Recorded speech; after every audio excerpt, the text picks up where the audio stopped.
මල්ලතු පාර්ශවයේ අනුනායක අපේ නියංගොඩ විජිතසිරි නායක ස්වාමීන් වහන්සේ, අස්ගිරි මහා විහාරයේ අනුනායක වේන්ද්‍රවේ උපාලි නායක හාමුදුරන් වහන්සේ,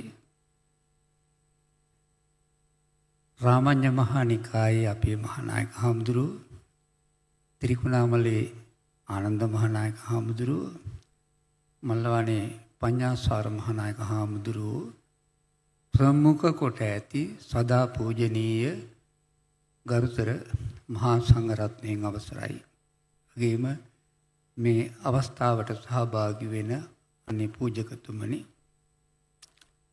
අපේ රටේ හිටපු විධායක ජනාධිපතිවරුන් රනිල් වික්‍රමසිංහ මෛත්‍රීපාල සේනානායක මැතිතුමන්, වර්තමාන රජයේ අපේ හිතයිසිවන්ත මැති ඇමතිවරුන්, අපේ දායක කාරකාදී පින්වත්නි, පළමුවෙන්ම විශාල නිවැරදි කිරීමක් කරන්න තියෙනවා.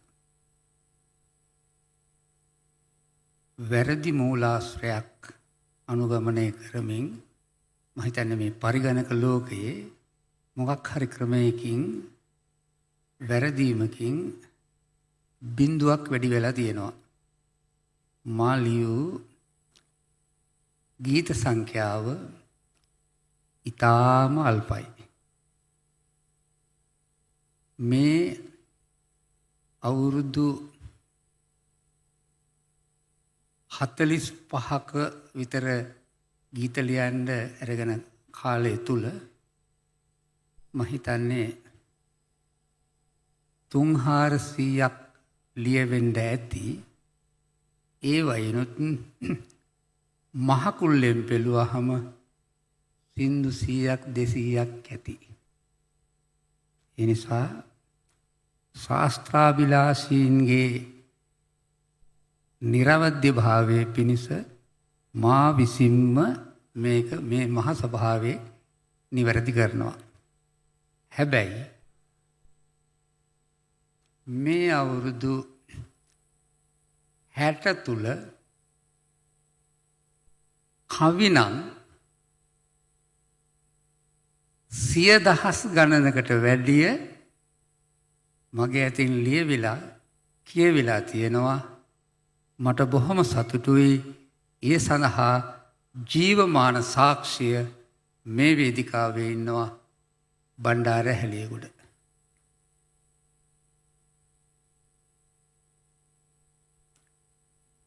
මේ බණ්ඩාරනායක සම්මන්ත්‍රණ ශාලාවට එනකොට මට අතීතයේ මතක් වුණා. මේ බණ්ඩාරනායක සම්මන්ත්‍රණ ශාලාව ශ්‍රීමව් බණ්ඩාරනායක අග්‍රාමාත්‍යතුමිය විසින් විවෘත කරන දවසෙත් මම ඒ උත්සවයට ආවා. බොහොම ඉදා මෙදා තුර 200 වතාවක් මම මේ පරිසරයට ඇවිල්ලා තියෙනවා. මේ වේදිකාවෙම කතා කරලත් තියෙනවා. ඒත් මම කවමදාකවත් හිතුවේ නෑ මේ ආකාරයෙන් මේ පරිසරයට එන්න වෙයි කියලා.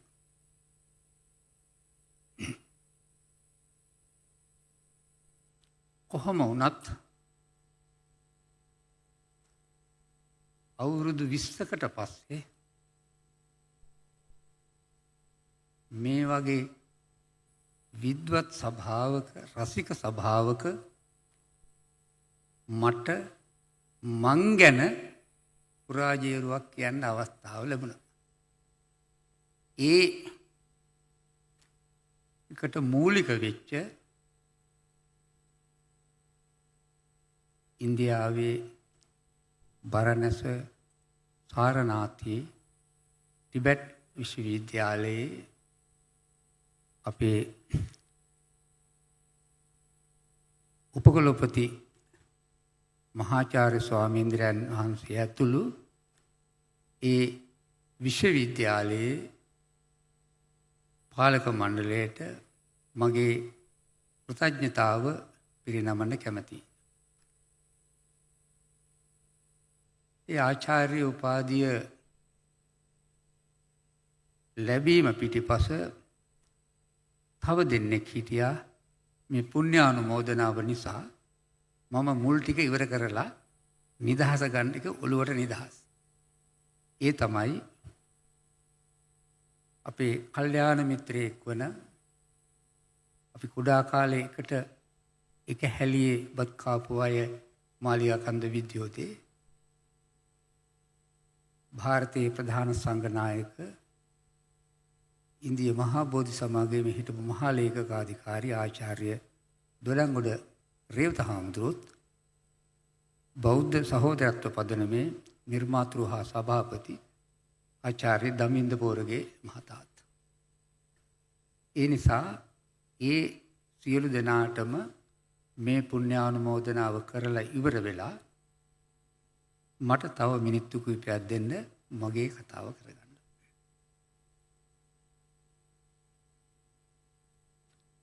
අද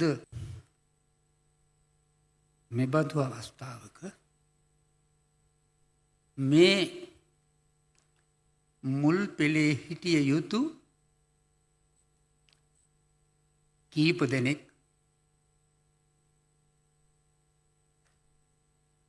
අද නැහැ.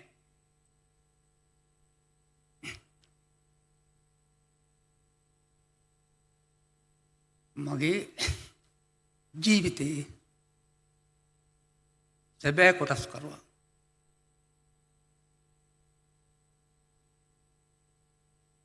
ආදරණීය අම්මා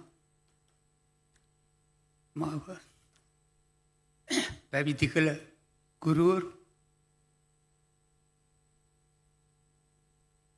ඒ වගේම ආචාර්යයන් වහන්සේලා, ඒ අය.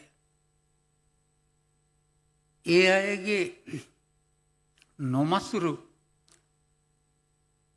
දහඩිය මහන්සියෙන් හැදුණු අත්තිවාරම උඩ මම ශක්තිමත්ව නැගී හිටිය නිසා තමයි ඔබ මා මෙතෙන්ට කැඳවාගෙන ආවේ. එහෙම නෝනනම් මම ගමේ 10-15 දෙනෙක් විතරක් දන්න අඳුනන තවත් එක්කෙනෙක් විතරයි. ඒ නිසා ඒ අයට කෘතවේදීත්වයේ කඳුලක් නොහෙලා මට මෙතන කතා කරන්න බෑ. මේ උපාධිය ලැබීමේ ආරංචිය ලැබුණු ගමන් අපේ රුවන්වැලිසෑයේ අයක හාමුදුරුවෝ ඥානතිලක මට ඇවිල්ලා කිව්වා මේකට අපි උත්සවයක් කරන්න ඕනේ කියලා. මම කිව්වා අපේ මහා විහාර සම්ප්‍රදාය අපි අපට උත්සව තියන අය නෙවෙයි. ඒ නිසා ඒ ගැන මගේ එච්චර පැහැදීමක් නැහැ කියලා. ඊට පස්සේ දෙවනුවත් ඇවිල්ලා උන්වහන්සේ කිව්වා නෑ මේක අපේ අනිත් බොහෝ හාමුදුරුවරු මේක කරන්න අපේ සහාය ඉල්ලනවායි කියලා. මං කිව්වා හා එහෙමනම් කමක් නැහැ. හැබැයි අපි අපට සීමාවක් තියෙනවා. ඒ සීමාවෙන් එහාට ගිහිල්ලා බෑ කියලා. ඒ නිසා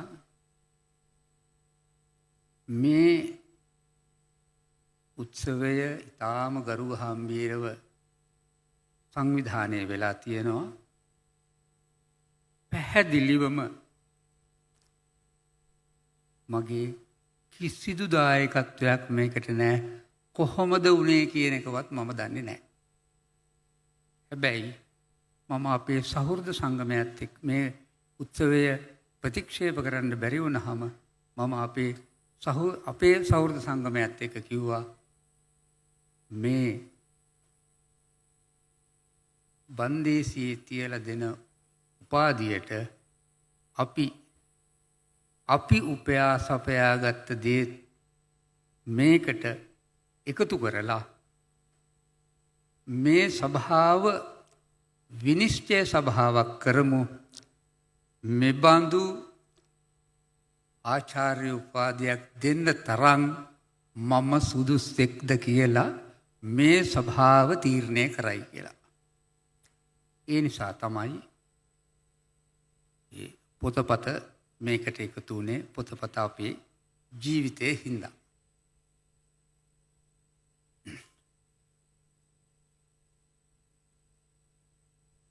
මම තනතුරු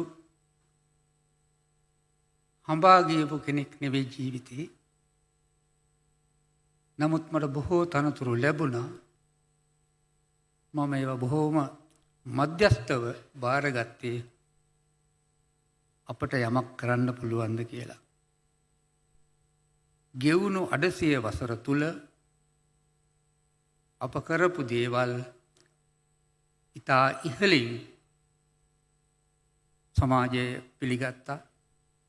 ඒ වගේම ඇනුම් බැනුම් ගැරහුම් නඩු හබ ඒවත් ඒත් එක්කම ලැබුණු දායාදයන් ඒත් අපට තියෙන්නේ ඉතිහාසයේ පවරපු වගකීම ඉෂ්ට කරන එකයි. ඒක හොඳද නරකද කියලා අපේ පසු පරම්පරාව විනිශ්චය දෙයි. එච්චරයි අපට තියෙන දේ අපි කරන්න ඕනේ. ඊළඟට අපේ නායක හාමුදුරුවනේ මේ තනතුරු ගැන කතා කරනකොට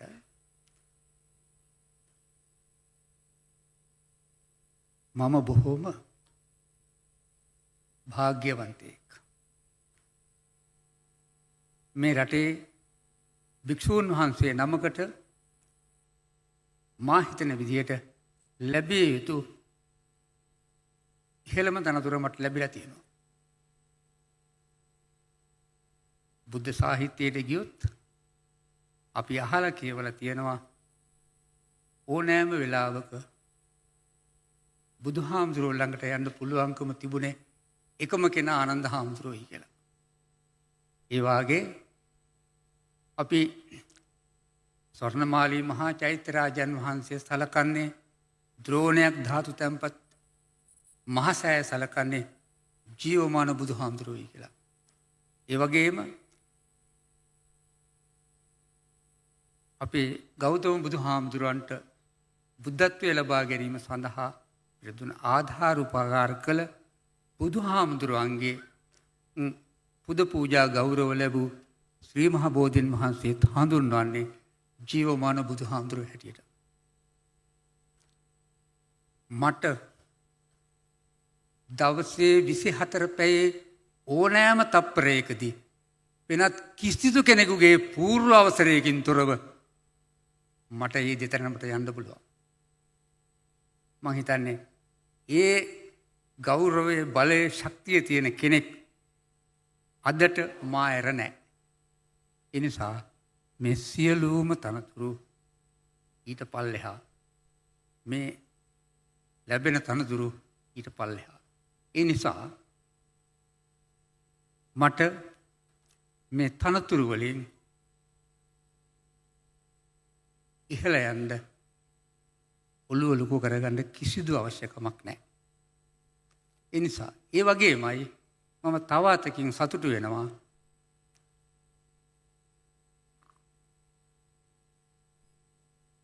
බොහෝ දෙනෙකු කරන විදිහට නමට මුලින් ආචාර්ය උපාධියක් ලියාගෙන නම හදාගන්නවා වෙනුවට 800 වසරකට වැඩි කාලයක් තිස්සේ ඊටාම අමාරුවෙන් හදා වඩාගත්ත මගේ නමට මුලින් මේ ආචාර්ය උපාධිය ලබා ගන්නට ලැබීම පිළිබඳව මේ රට දන්නවා මට මා හදා වඩාගත්ත නමක් තියෙනවා. බොහෝ තැන්වල මට වඩා මගේ නමට ගෞරව කරනවා. ඒ නිසා මේ සියල්ලම බොහොම తాවකාලිකයි. ඒ වගේම තව එක කාරණයක් කියන්න කැමතියි. මට මේ ලැබුණු ගරු බුහුමන් මම හිතනවා මට බර වැඩි. ඒ බරත් එක්ක ඔළුවේ බරත් තියාගෙන වැඩ කරන්න බෑ. ඒ නිසා මට මේ ලැබුණු ගරු බුහුමන මේ වේදිකාව උඩ තියලා මට අයිති ප්‍රමාණය 16 කලාවෙන් එක කලාවක් අරගෙන මම වේදිකාවෙන් බහිනවා. මේ වටපිටාව සකස් කරන්න මහන්සි වුණු දහඩිය ඇත්ත බොහෝ දෙනෙක් ඉන්නවා. ඒ අයට ආරාධනා කරනවා තම තමන්ට හිමි කොටස මේකෙන් ගන්න කියලා. ඊළඟට මේ උත්සව සංවිධාන කටයුතු ගැන මම එහෙම් මෙහෙන් තමයි දැනගත්තේ. සංවිධායක මණ්ඩලයක් හිටියා. අපේ කිරින්දේ අස්සජි හාමුදුරුවෝ රුවන්වැලි සෑය නායක හාමුදුරුවෝ තමයි මේ කරේ. ඒ නිසා රුවන්වැලි සෑයේ නායක හාමුදුරුවන්ට අස්සජි හාමුදුරුවෝ ප්‍රධාන මේ සංවිධායක මණ්ඩලයට උදව් උපකාර කරපු බොහෝ දෙනෙක් ඇති. ඒ සියලු දෙනාටම මගේ පුණ්‍යානුමෝදනාව හිමි වෙනවා. ඒ වගේම නොකියා බැරි කීපයක් තියෙනවා. ඔබ මීට පෙර බණ්ඩාරනායක සම්මන්ත්‍රණ ශාලාවට ඇවිල්ලා ඇති. මේ වේදිකාව මෙහෙම නෙවෙයි තියෙන්නේ. මේක අපූර්ව අමුතුම චිත්තාකර්ෂණීය නිර්මාණයක්. ඒ නිර්මාණය කළේ අපේ බොහොම කල්යාණ මිත්‍රයෙක් නාරාහෙම්පිට සාරිපුත්ත ධර්මායතනයේ විහාරයේ අධිපති රත්නපුරේ නන්ද හාමුදුරුවෝ. උන්වහන්සේට මං හිතන්නේ සංවිධායක මණ්ඩලයේ ගෞරවය ලැබෙයි. ඒ ලැබුණත් මං හිතන්නේ මට යුතුයකමක් තියෙනවා මේ කරපු කැපවීමට උන්වහන්සේට මගේ පුණ්‍යානුමෝදනාව කරන්න. ඒ වගේම මේ දවස් කීපෙම මේ රටේ ජනමාධ්‍ය මා වෙනුවෙන් විශාල කැපවීම් කරලා තිබුණා. ආරක්ෂකාංශ ඒ හැම දෙනාම ඒ වගේම මට පොතපත ලියන්න උදව් උපකාර කරන ඒ සියලු දෙනාමත් විශේෂයෙන් මේ අපේ ඊළඟ සිංහායා මාගේ චරිත කතාව පොතක් කෙරේ කළා. අවුරුදු 6ක් තිස්සේ වරින් වර ආවා. මම ඒවත් ප්‍රතික්ෂේප කළා. ඒ අන්තිමට ටිකත් කොහොම හරි වුණා. ඒ අතරත මේ සියල්ලම සම්පාදනය කළත් කාය සාක්ෂියට ඔබ නොපෙමිණියා නම් මේ උත්සවයක් වෙන්නේ නැහැ. ඒ නිසා කාය සාක්ෂියට පැමිණි ඔබටත් යම් හේතුන් නිසා මේ අවස්ථාවට සම්බන්ධ වෙන්න බැරුව දුර සිට ආශිර්වාද කර අපේ ලබදියන්ටත් මේ පුණ්‍යානුමෝදනාව කරනවා. ඒ අතරේ ඥාන්තිලක මට කොළ කෑල්ලක් ගෙනලා දුන්නා. බණ්ඩාර හැලියගොඩ කියලා. මම විශේෂයෙන්ම බණ්ඩාර හැලියගොඩට කිසිදු ස්තුතියක් කරන්නේ නැහැ. ඔහුට මම යම් ස්තුතියක් කරනවා නම් අඩසිය වසක් ඉක්මවා ගිය අපේ ගැඹුරු මිත්‍රකමට මම කරන මදිපුංචිකමක් වෙනවා. ඒ නිසා බණ්ඩාර හැලියගොඩට මගේ කිසිදු ස්තුතියක් නැහැ මේ ප්‍රසිද්ධ ස්වභාවය කියන්නේ. ඊළඟට අපේ කටයුතු වලට හැම වෙලාවකම උදව් කරන දකින ඒ මූණු දෙක සමන්නතා උදෙහෙට්ටිත් බණ්ඩාර හැලිය ගොඩත් ඉන්නවා නම් මෙබඳු අසිරිමත් දේවල් කාටද කරන්න බැරි. නැවත වතාවක් පැමිණි නොපැමිණි සියලු දෙනාටමත් මා වෙනුවෙන් මහන්සි වූ සියලු දෙනාටමත් පුණ්‍යානුමෝදනාව කරනවා. තව එක වචනයක් මට කියන්න අවසරයි.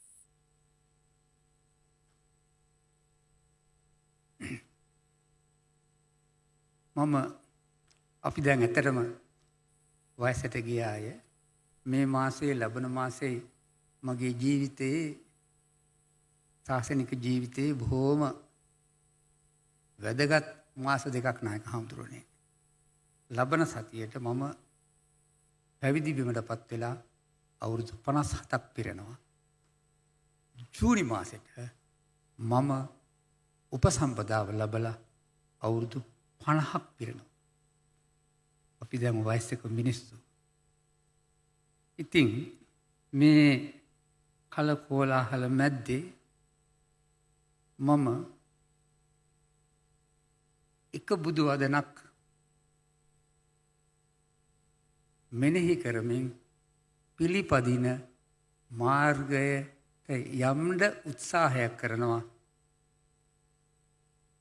ඒ තමයි සබ්බං පහය ගමනියම්.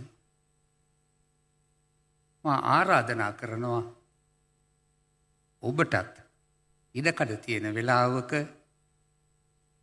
ඒ දහම පිළිබඳව හිතන්න.